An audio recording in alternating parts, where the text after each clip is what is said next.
ওদিক দিয়ে তার ছোট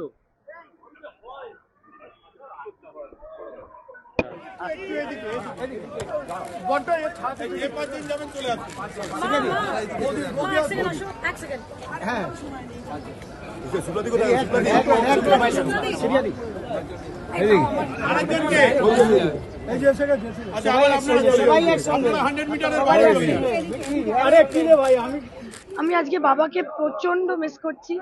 উনি থাকলে আমার মার হাত ধরে আমি যাচ্ছি, কিন্তু আরেকটা হাতটা খালি। ওই হাতটা বাবা থাকলে আমার মনে হতো যে আজকে এটা ভালো। আজকের দিনটা খুব ইমোশনাল। ডেফিনেটলি নতুন জার্নি স্টার্ট করছি, সেখানে বাবা নিশ্চয়ই হৃদয় আছে। যে মেয়ে বা ছেলেদের বাবা মা নেই, বাবা নেই, তাহলে সেই মেয়েরা বুঝতে পারবে যে যখন কিছু খুব স্পেশাল হয় তখন তোমার হাতটা মানে হাজার জনের মধ্যে তোমার বাবাকে খোঁজে। তো আজকে যেভাবে আমরা এসছি, সবাই সবাই যখন জিন্দাবাদ বলছে, আমি তো গাড়ির পেছনে বসতাম, বাবা সামনে বসতো।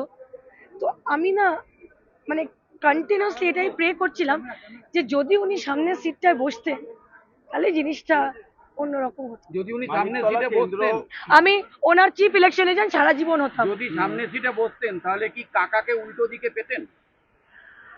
আমার আমার কাকার আমি চোজেন ক্যান্ডিডেট। উনি আমাকে মানিকতলা বিধানসভার কনভেনার করেছিল যখন উনি তৃণমূল কংগ্রেসের নর্থ ক্যালকাটার প্রেসিডেন্ট ছিলেন। উনি এবং সুদীপ বন্দ্যোপাধ্যায় মিলে আমাকে বলেছিল যে আমার থেকে বেস্ট ক্যান্ডিডেট কনভেনার হওয়ার জন্য কেউ নেই, আমার বাবার অ্যাবসেন্স।